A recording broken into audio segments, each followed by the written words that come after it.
Hello everybody, here's Lu Danwang. I'm an expert from DVET. DVET is the Vocational Education and Training Organization of employers Baden-Württemberg. Baden-Württemberg is the southwest state of Germany. In today's module from our seminar Implementation of Dual Education and Training, I would love to talk about country-specific analysis of the situation to implement dual training. As you know, dual training is strong in Central Europe. This region of the world has its own specific history and current reality. If you want to implement dual training in your country, perhaps you need to adapt. In the end, you have to fit your local situation and the needs of the people you want to bring together. Let's first look at the content of this module. First, history of education in your country. Second, current situation of DVET in your country. Third, do cultural differences affect the implementation of DVET? Fourth, do economic challenges affect the implementation of DVET? Fifth, the role of institutions in Germany and in your country. Sixth, important labor regulations. 7. Support by politics and public administration as a critical factor for success. 8th, embedding DVET within the national qualification framework. So this is the agenda we usually have when we give our seminar. Roughly, the first part is about cultural, and then the second part is about country-specific actors and rules. But before our seminar, I want to say thank you to 2 German institutions for their support. One is the Federal Ministry for Economic Cooperation and Development, BMZ. The other is SIQA from Bonn. Without their support, our seminar won't be possible. We usually recommend in our seminars that our participants try to tell in brief about their country-specific situation or the history of the education in their country. I will give you a short example why this is important of the present situation. In most countries of the world, mass education is a new phenomenon. A few decades ago, the majority of people in many countries could not even read or write. They learned their vocational skills, almost only the job. A formal professional title was something only few people could achieve. For this reason, people who had a university degree had a very high position in society. So this has consequences in education in many countries, which leads me to our next question. So we're asking in our seminar, what is the important in education in your country today? And in a word, in many cases, the answer is a title. So even if it does not lead you to a high salary, the title is very important. So this has consequences for you implementing dual training in your country. If you cannot offer a title with public recognition, you may have trouble to find applicants. It also has consequences for the companies too. So for example, imagine you are a business owner right now watching our video and you are running a company and needs plumbers. So if you are living in a country where it is of a high status to have another job, you will have problems with vacancies. Dual training in this case can be an advantage for you if you give stipends to your young people and who choose plumbing as his career and do it in company phases in your company. We are always talking in our seminars about cultures. And in many cases, people are saying that the dual training cannot function if it is out of Central Europe because the culture there is different. But we don't know if it is an excuse. For example, some people say dual training works because companies in Germany care more about long-term investment in staff. This is true for some professionals, but not for others it does not.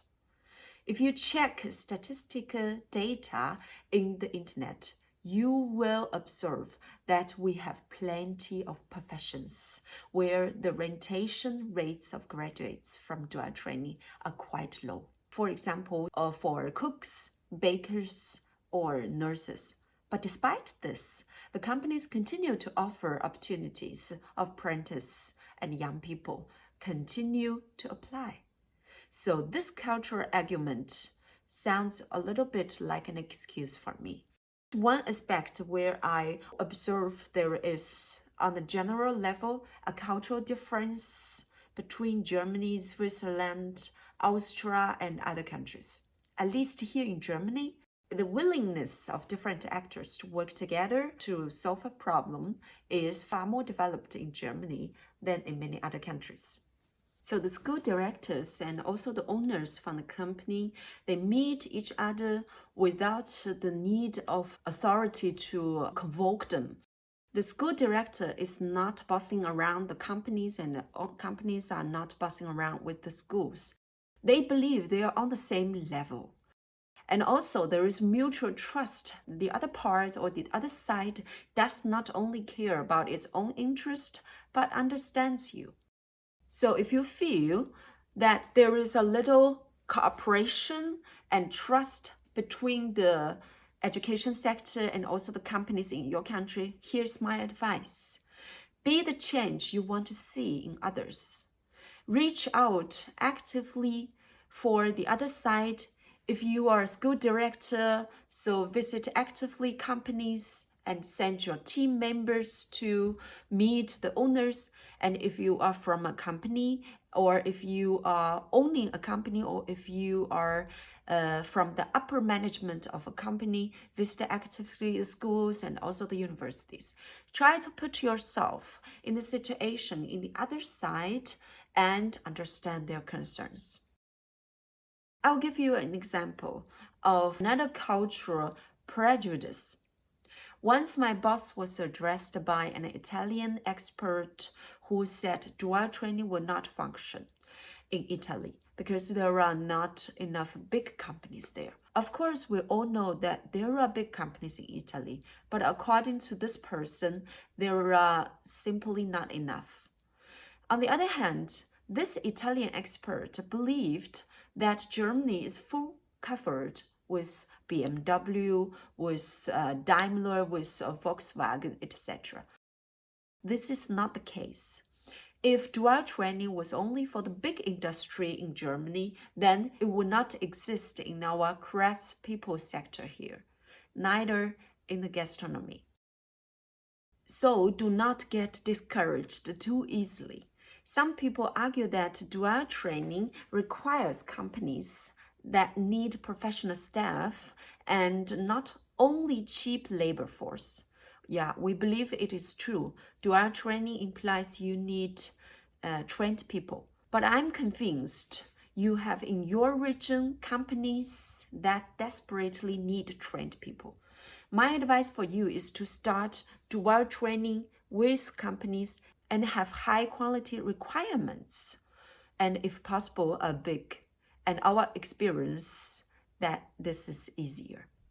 Do not give up too easy using country-specific problems as a reason. From our experience, there are challenges and differences by country. Specific solutions can be found. Better contact us before you give up. Now let us start the second part of today's module, the role of company-specific actors and roles. For example, in dual training, our chambers in Germany play an important role. To be more precise, they're even in charge of more tasks in DVET because of federal law. Yes, Germany is different. Many topics concerning regional business and trade are not ruled by government, but by an autonomous non-government body. The chambers are in charge of developing standardized, competence-based training plans and curricula for all trades. They're also in charge of the central registration and documentation of the apprentices. They're also in charge of the apprentices' final assessments and awarding of training certificates. They're also in charge of the in-company trainer assessments and awarding of training certificates. Now, I do not know if the chambers in your country have the same tasks. If you want high quality in the training, it is important that you have somebody in charge of this with enough staff, and staff costs money. So if the chambers in your country do not have the funds to do the people like this, our advice is to look for another solution. For example, in some countries, the people in charge of the tasks you see on the slide are based at the vocational schools. In Germany, we do not have only the chambers on the employer's side, but business associations too. Frequently, when we give our seminars, people from the other countries feel this is redundant. It works for us in Germany. For example, we are at BIVA, are not the Vocational Education and Training Association from the chambers, but from business associations. As you saw on the previous slide, in Germany, it is mandatory for the company to be a member of the chamber. Joining a business association is voluntarily. Our business associations have the following important roles in the dual system. First, the voice of the interests and demands regarding DVET from the employer's perspective. Second, you will need this voice for successful dual training, and also dual training requires a triple win situation. The school may win, the company may win, and also the apprentice too. It only functions if our young people and then the schools and also the companies win. If one of the involved partners loses, it quits the system and dual training is over. So if you are, for example, a school director watching this video right now, you want to implement dual training and there are no business associations. So you will need to find another way to know what is important for the companies. And also second, the business associations in Germany support projects to pre-qualify young people for the start of an apprenticeship. If this is not a task of the associations in your company, most likely you will find other resources to support. Third, the business associations in Germany support projects on vocational orientation to help young people and in deciding about their DVET career. Same like the previous point. I do not know if business associations in your country do this. If they don't, it would be good that you find another solution for your contest. Vocational orientation is important for young people all over the world. There is hardly any decision that shapes your life as a young person more than the professional you choose. But we know high quality vocational orientation is personal, intensive, must be paid by somebody. Let's look at the other slide, unions. As explained a moment ago, successful dual training requires a triple win situation. So the question is, who depends the rights and interests of the most vulnerable group in the system? The apprentice? In Germany, the apprentices do not consider themselves mainly as students or pupils, but as employees. So their natural defender in Germany are the unions. Now in the other countries, the situation is different. People in dual training consider themselves mainly students and not workers. For this reason, possibly they expect the school to assure their interests when they are in company. If you are a school director in dual training watching this video, you should have this expectation in mind. If a student feel exploited in the company, he or she will most likely to not contact the in-company trainer, but the ministry. He or she will most likely contact the teacher, and the teacher will contact you. You see on the previous slides that non-government actors like chambers and unions have an important role in dual training. But that does not mean dual training in Germany is only based on private agreements. Government is a strong strategy partner and enabler of DVET in Germany. And since education in Germany is mostly public funded, it funds the vocational schools too.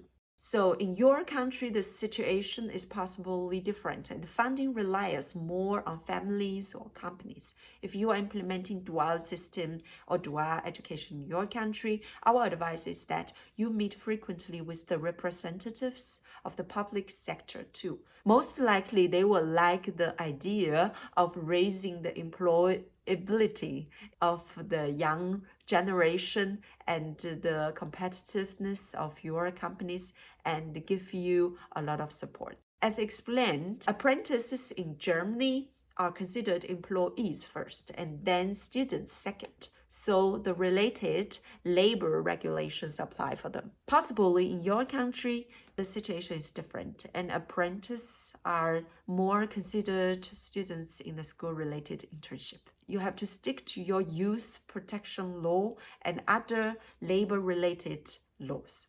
Please keep this in mind when you're preparing the memoranda of understanding between the companies and education institutions.